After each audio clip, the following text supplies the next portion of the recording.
Tamil cinema வர்த்தகம் எல்லாம் அழகாய் கொண்டு சேர்த்திட மெகா. இந்த விழாவுக்கு நான் மகிழ்ச்சியோடு வந்திருக்கிறேன். காரணம் என்ன தெரியுமா தோழர்களே?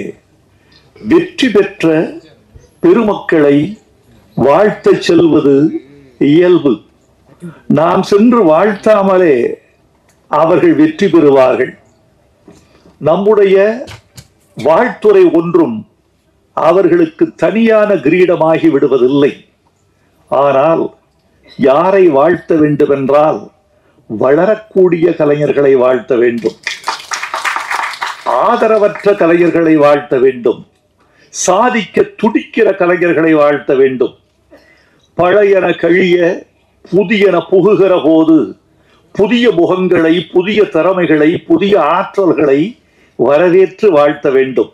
ஏனென்றால் எந்த புற்றில் எந்த பாம்போ என்று பார்ப்பவன் பழைய காலத்து மனிதன், எந்த பூவில் எந்த தேனோ என்று பார்ப்பவன் தான் புதிய காலத்து மனிதன். இந்த மலர்களில் எந்த பூவில் எந்த தேன் என்பதை யார் அறிவார்?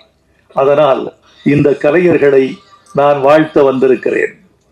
அந்த தம்பி இந்த ஆதங்கத்தை சொன்னார் அல்லவா, அது குறித்து நான் ஒரு சில செய்திகளை உங்களுக்கு சொல்ல வேண்டும் என்று ஆசைப்படுகிறேன். திரை உலகம் சிதைந்து போனதற்கு காரணம் பார்வையாளர் அல்ல, நடிகன் அல்ல, கதாசிரியன் அல்ல, தயாரிப்பாளன் அல்ல, திரையரங்க உரிமையாளர்கள் அல்ல. திரை உலகம் இன்று நிறம் மாறி போறதற்கும் தடம் மாறி போறதற்கும், ஒரு படம் வெளியாகிற அன்று முன்வரிசையில் மொத்தம் 12 பேர்கள் மட்டும் அமர்ந்திருப்பதற்கும், பல திரையரங்குகள் வெளியான முதல் நாள் வெளியே யாருக்கும் தெரியாமல் ஓர் ஆளை நியமிக்கிறார்கள்.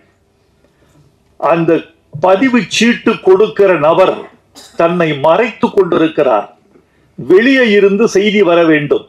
என்ன செய்தி என்றால், வெளியே வரிசையில் குறைந்தபட்சம் 15 பேர்கள் இருக்கிறார்களா, இருந்தால் இந்த சீட்டு கொடு, இல்லை என்றால் இந்த காட்சியை ரத்து செய்துவிடு என்று ஒரு தீர்மானம் அவர்களுக்குள் இருக்கிறது.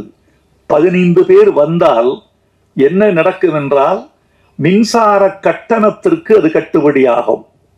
15 பேர் இல்லை என்றால் மின்சார கட்டணத்தின் நஷ்டத்தில் அந்த திரையரங்கம் ஓடத் தொடங்கும். அந்த கட்டணத்தை தவிர்ப்பதற்காகத்தான் பதிவு சீட்டு கொடுப்பதற்கே, அவர்கள் அனுமதி சீட்டு கொடுப்பதற்கே தயங்குகிறார்கள். இதற்கு காரணம் யார்? படம் பார்க்க ஓரளவு நல்ல படம் என்று கருதத்தக்க படத்தை கூட பார்ப்பதற்கு ஆட்கள் வராமல் தவிர்த்து போவதற்கு அல்லது அவர்கள் தயங்குவதற்கு என்ன காரணம் என்று பார்த்தால், இது ஒரு மோசமான யுகத்தில் தமிழ் சினிமா கலை இருக்கிறது. அந்த இடம் தொழில்நுட்ப காலம். இந்த தொழில்நுட்பம் என்பது மனிதர்களை, ரசிகர்களை துண்டாடிவிட்டது. கை தொலைபேசியில் ஒரு கூட்டம், கணிப்பொறியில் ஒரு கூட்டம், பிறகு ஹோம் தியேட்டரில் ஒரு கூட்டம், பிறகு திரையரங்கத்தில் ஒரு கூட்டம், ஓடிடியில் ஒரு கூட்டம். மொத்தமுள்ள ஒரு 35 லட்சம் ரசிகர்களை ஒரு 35 பிரிவுகள் துண்டாடிவிட்டன. இந்த 35 பிரிவுகளிலும் வியாபாரம் ஆகிறவன் தான் வெற்றி பெற முடியும். இன்றைக்கு முத்துக்குமார் இந்த படத்திற்கு இட்ட பணத்தை மீண்டும் அவர் கொள்ள வேண்டும் என்றால் என்ன வேண்டும் என்றால், இந்த சினிமாவின் 35 பிரிவுகளிலும் அவர் தன் வியாபாரத்தின் கரங்களை நுழைக்க வேண்டும். ஆக்டோபஸ் போல அத்தனை வியாபார தளங்களிலும் அவர் இயங்க வேண்டும் என்ற ஒரு நிலை இருக்கிறது.